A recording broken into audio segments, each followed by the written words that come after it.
प्रिय विद्यार्थियों, जय गजानंद। जैसा कि आप सभी को विदित है, ये एग्जोटिक गाइडेंस की लाइव यूट्यूब क्लासेस हैं और इसमें मैं डॉक्टर प्रवीण शर्मा आप सभी का बहुत बहुत हार्दिक स्वागत करता हूं। और आज हम बिजनेस मैथ्स व्यावसायिक गणित के इकाई नंबर 5 यूनिट नंबर 5 के कुछ चैप्टर्स पर डिस्कस करना चाहेंगे। और आपको बता दूं कि यूनिट नंबर 5 जो है उसमें कुल 5 चैप्टर हैं, जिसमें पहला चैप्टर आता है समांतर माध्य अरिथमेटिक मीन, दूसरा चैप्टर है हार्मोनिक मीन और जिसको हरात्मक माध्य के नाम से जाना जाता है, और तीसरा चैप्टर है गुणोत्तर माध्य जिसको कहा जाता है ज्योमेट्रिक मीन, और चौथा चैप्टर है औसत जिसे कहा जाता है एवरेज, और सबसे में अंत में आता है प्रॉफिट एंड लॉस, लाभ हानि। अब इन सभी चैप्टर्स में सबसे सरलतम चैप्टर है गुणोत्तर माध्य।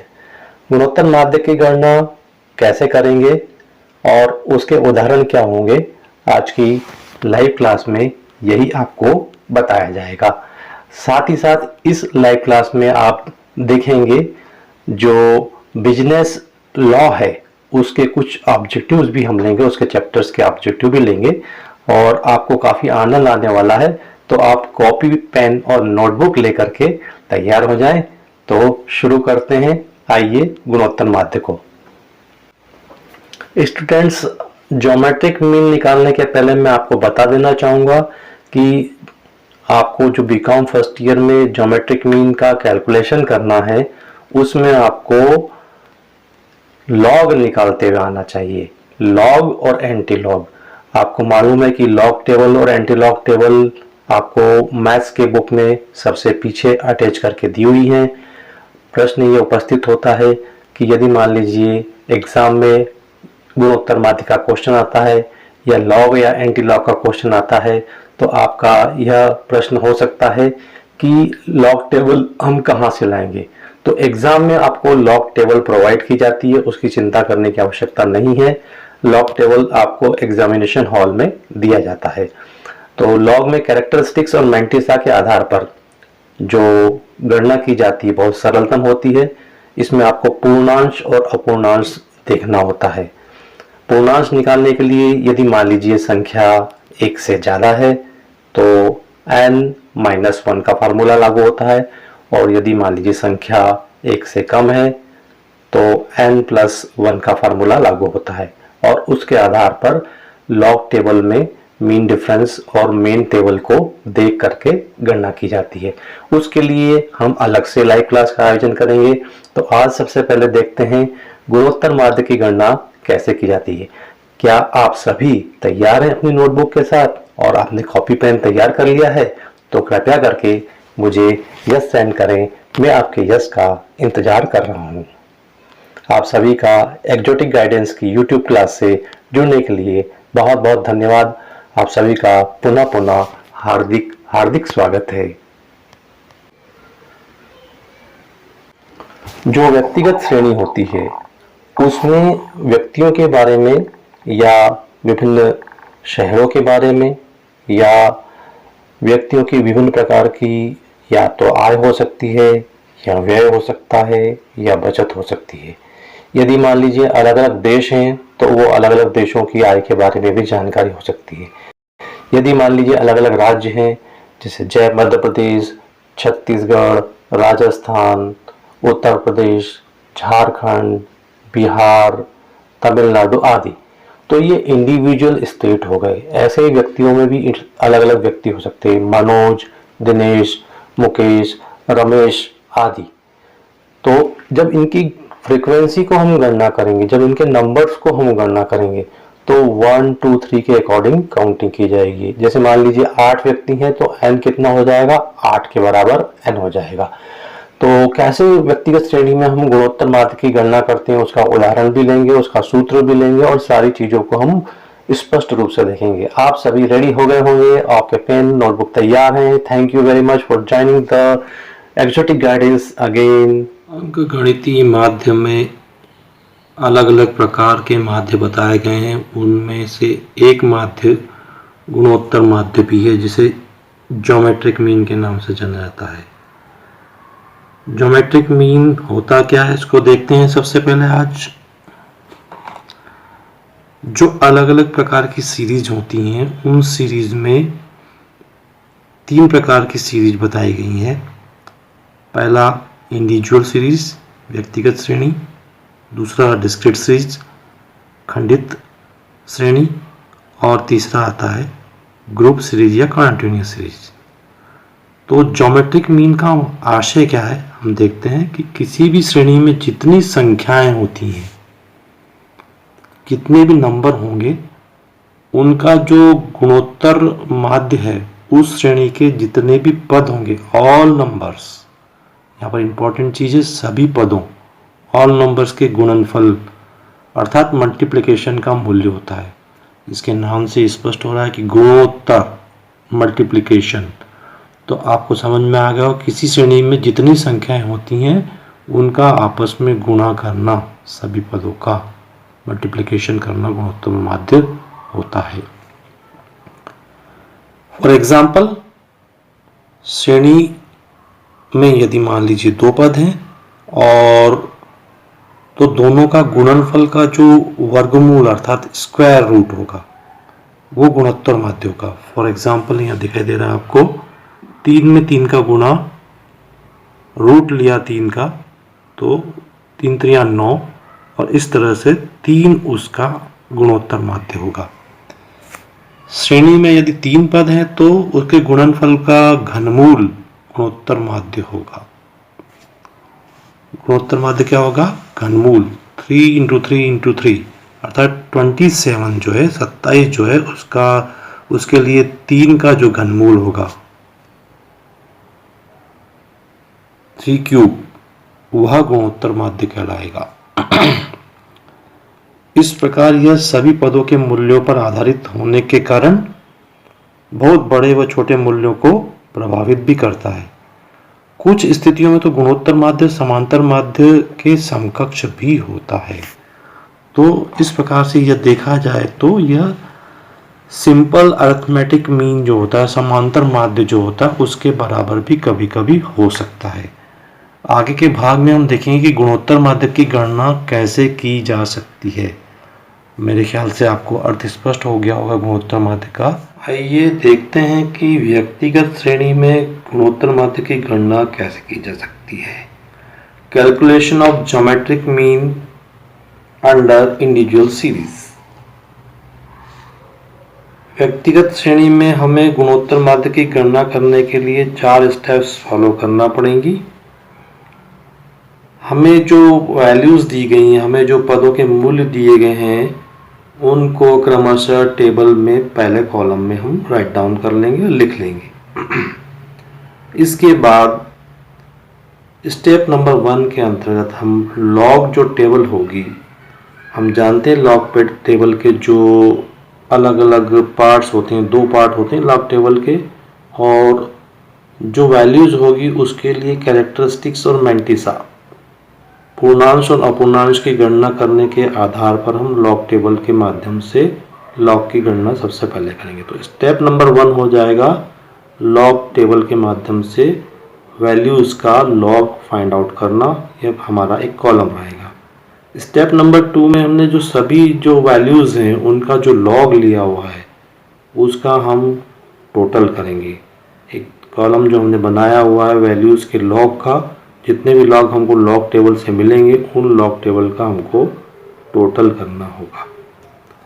इसके बाद जो टोटल आएगा उस टोटल में, उस पूरे योग में हमारी जो वैल्यूज़ हैं उनकी जो फ्रीक्वेंसीज हैं, उनकी जो आवृत्तियाँ हैं, उनके नंबर n हैं, उनके जो नंबर्स हैं, उन नंबर से हम डिवाइड करेंगे उसको। तो स्टेप नंबर 1 में लॉग लेना, स्टेप नंबर 2 में लॉग का टोटल लेना, और स्टेप नंबर 3 में क्या करना है, हमको फ्रीक्वेंसी से उसको भाग देना है, डिवाइड करना है। और इस प्रकार से जो लास्ट नंबर का स्टेप आएगा, नंबर 4 का स्टेप, उसमें आपको करना है जो आपको फ्रीक्वेंसी से डिवाइड करने के बाद जो आपका आंसर आया है उसका एंटीलॉग टेबल से एंटीलॉग देखना है। आपको प्रति लघुगुणक तालिका से एंटीलॉग देखना है। इस प्रकार जो एंटी लॉग होगा वही आपका आंसर होगा। तो व्यक्तिगत श्रेणी में जो लॉग टेबल के माध्यम से गणना की जाएगी ज्योमेट्रिक मीन की, उसके 4 स्टेप्स हैं। सबसे पहले लॉग लेना, उसके बाद लॉग का टोटल करना, जो टोटल आएगा उसमें फ्रीक्वेंसी का से डिवाइड करना, भाग देना उसका, और जो भागफल आएगा, जो उसका रिजल्ट आएगा डिवाइड करने के बाद, उसका एंटी लॉग लेकर के आंसर निकालना। इस प्रकार से व्यक्तिगत श्रेणी में हम जो है गुणोत्तर माध्य की गणना इस स्टेप इन स्टेप। अब हम देख रहे हैं कि व्यक्तिगत श्रेणी में लॉग की ज्योमेट्रिक मीन की गणना कैसे की जा सकती है।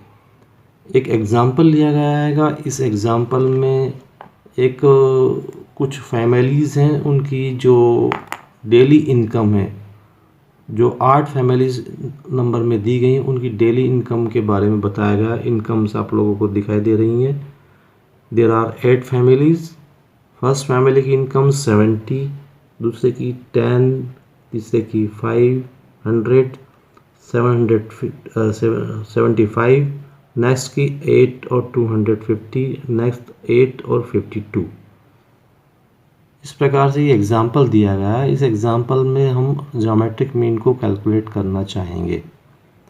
सबसे पहले हम 8 फैमिली का पूरा इनकम का ब्यौरा लिख लेंगे। पहले कॉलम में फैमिली की नंबर्स आ जाएंगे, first, second, third, fourth, fifth, six and seventh and eighth. Second column जो रहेगा वो एक्स के रूप में इनकम रहेगी, 70, 10, 500, 75, 8, 250, 8 एंड 52। नेक्स्ट कॉलम जो रहेगा उसमें हमें कैरेक्टरिस्टिक्स और मैंटिसा को देखते हुए लॉग लेना है। फॉर एग्जांपल ये जो 70 आपको दिखाई दे रहा है, इसका जो कैरेक्टरिस्टिक होगा वो n-1 अर्थात 1 होगा। और लॉग टेबल में हम देखेंगे 70 का 0 लॉग टेबल में आएगा 8451। अकॉर्डिंगली हम जितने भी आगे के जो भी इनकम के वैल्यूज़ दी गई हैं, जो भी इनकम के आइटम्स दिए गए हैं, जैसे 10, 500, 75, 8, 50, 258 और 52, इन सब के लॉग लेंगे। इस कॉलम में आपको दिखाई दे रहा है लॉग लिया गया है। 10 का लॉग आया है 1.100, 500 का कैरेक्टरिस्टिक को 2 मैंटिसा देखा हमने 6990, और 500 के बाद 75 का आ रहा है 1.8751, फिर नेक्स्ट है 8, इसका आएगा 0.9031। अकॉर्डिंगली आगे जो दिए गए हैं वो सब लॉग निकाले गए हैं। पहले स्टेप में हमने देखा फैमिलीज़ के नंबर के कॉलम में हमने फैमिलीज़ की संख्या लिखी, फिर सेकंड वाले कॉलम में हमने लिया फैमिलीज़ की इनकम, थर्ड वाले कॉलम में हमने लिया लॉग। अब इन लॉग का टोटल लिया, लॉग का टोटल आप लोगों को दिखाई दे रहा है 13.5371। ज्योमेट्रिक मीन का फार्मूला जो आएगा वो इस तरह से रहेगा। इसमें anti log of sigma log x upon n, यहाँ पर हमने आपको दिखाई दे रहा है sigma log x upon n। तो एंटी लॉग लिया हमने 13.5371 को डिवाइड किया, देयर आर 8 फैमिलीज़ से हमने इसको डिवाइड किया है। अब एंटी लॉग लेने के लिए 8 से डिवाइड करने पर हमें रिजल्ट मिल रहा है 1.6921। तो 1.6921 का हमने एंटी लॉग टेबल से एंटी लॉग देखा, तो 0.69 का 21 लिया, और चूंकि यहाँ पर 1 दिया हुआ है तो इसलिए डेसिमल पॉइंट जो है 2 डिजिट्स के बाद लगेगा। आपका ज्योमेट्रिक मीन होगा 49.21। इस तरह से हम इंडिविजुअल सीरीज़ में इस एग्जाम्पल को इस प्रकार से सॉल्व। अभी हम लोगों ने गुणोत्तर माध्यक की प्रैक्टिस की है, और इस क्लास के बाद आप गुणोत्तर माध्यक को बुक से पढ़ेंगे, रीड करेंगे, और उसको लॉग टेबल के अकॉर्डिंग प्रैक्टिस करके बेहतरीन तरीके से उसको तैयार कर लेंगे। एक बहुत ही सरल चैप्टर है और अच्छे मार्क्स ये आपको दिलवा सकता है। अब हम लेते हैं बिजनेस लॉ। आप पुनः तैयार रहेंगे। व्यावसायिक संनियम और इसमें जो यूनिट नंबर 5 है, इकाई 5 है, उसमें 2 चैप्टर मुख्य रूप से हैं। एक तो आपका है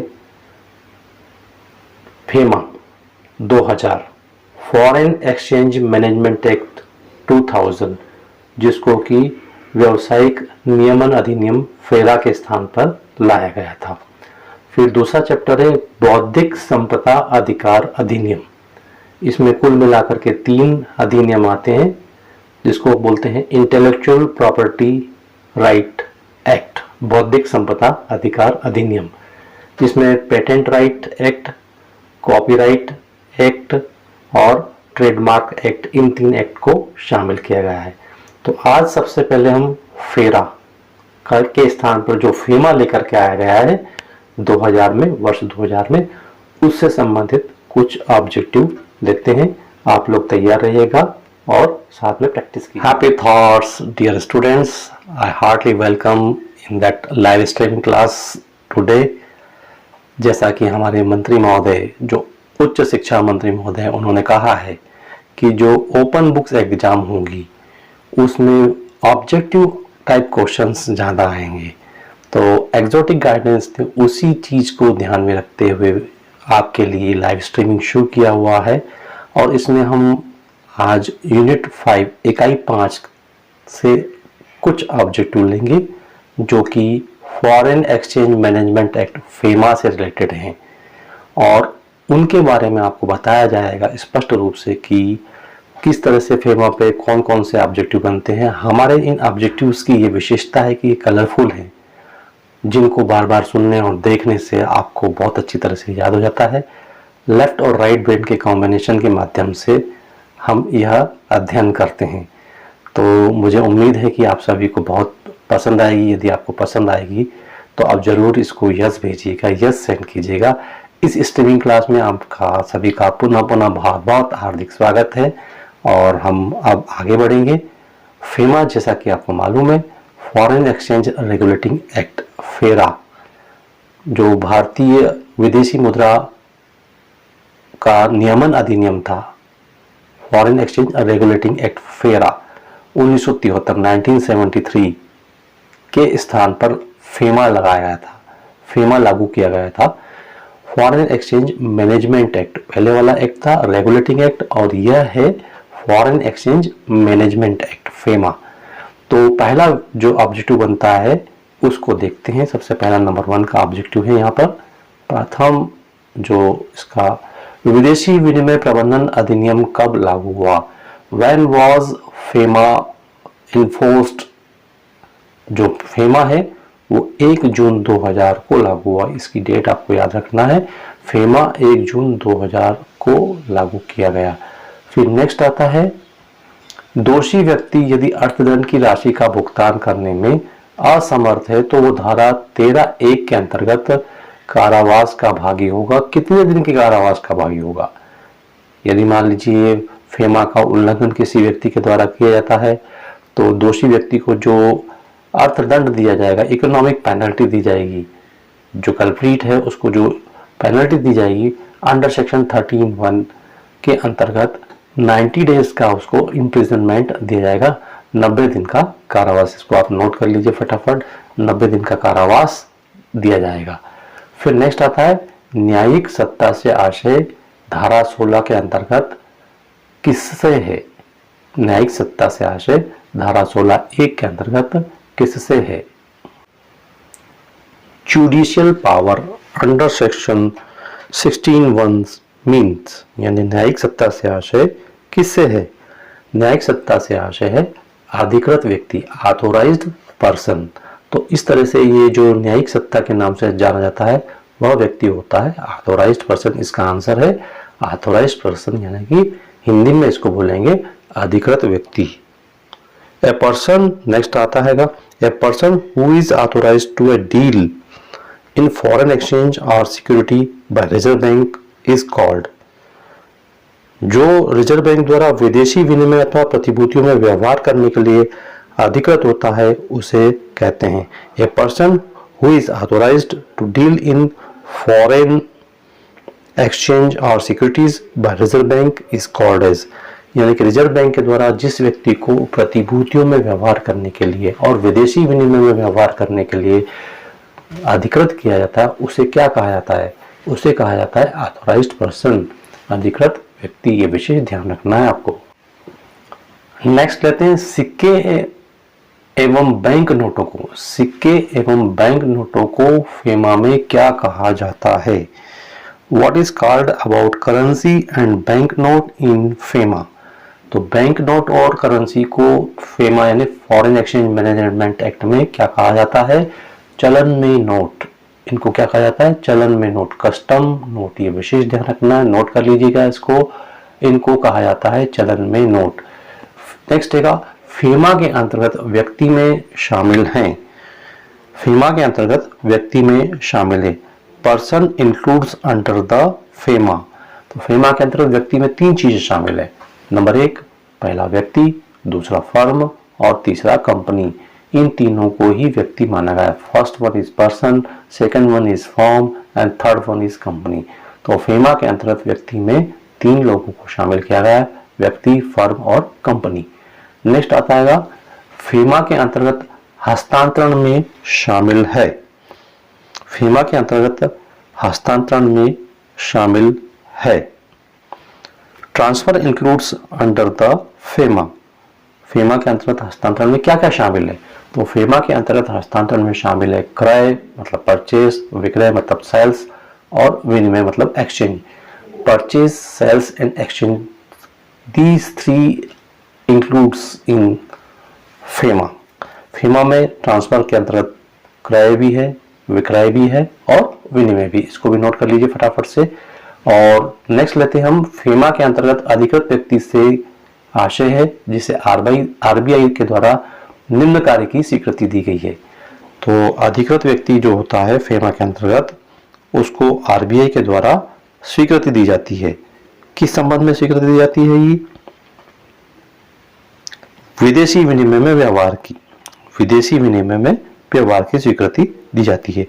transaction in foreign exchange, transaction in foreign exchange under the FEMA authorised person allowed transaction in foreign exchange. तो जो फॉरेन एक्सचेंज मैनेजमेंट एक्ट है उसके अंतर्गत अधिकृत व्यक्ति से आशय है निम्न से।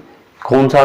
जिसको कि विदेशी विनिमय में व्यवहार की अनुमति दी जाती है, यानी फॉरेन एक्सचेंज यानी विदेशी मुद्रा जिसको हम कहते हैं। तो इस प्रकार से ये फेमा के संबंध में ये सारे महत्वपूर्ण ऑब्जेक्टिव बनते हैं। उम्मीद करता हूँ आपको पसंद भी आएंगे और आपने नोट भी कर लिए होंगे और इनको आपको दोहराते रहना चाहिए जिससे कि वस्तुनिष्ठ पर आपकी पकड़ बनी रहे। आगे चलते हैं। आज इस लाइव क्लास के माध्यम से आप सभी को गुणोत्तर माध्य के बारे में बताया गया है और साथ ही साथ जो फेरा के स्थान पर फेमा अधिनियम लाया गया था उसके वस्तुनिष्ठ के बारे में चर्चा की गई है। उम्मीद है आप सभी लोग को बहुत अच्छी तरह से समझ में आया होगा। आप सबने कक्षा को ज्वाइन किया, उसके लिए मैं पुनः एक्सोटिक गाइडेंस की ओर से आप सभी का बहुत बहुत हार्दिक अभिनंदन करता हूं और बहुत बहुत धन्यवाद देता हूं। ज़्यादा से ज़्यादा हमारी क्लास के जितने भी आपको सूचनात्मक और आपके सहयोग के लिए जो वीडियो बनाए गए हैं उनको शेयर कीजिएगा जिससे कि ज़्यादा से ज़्यादा छात्र छात्राओं का भला हो सके और वे उससे लाभान्वित हो सके। Happy thoughts. फिर अगली कक्षा में हम पुनः मुलाकात होगी। तब तक के लिए धन्यवाद। Take care. Goodbye. Thank you.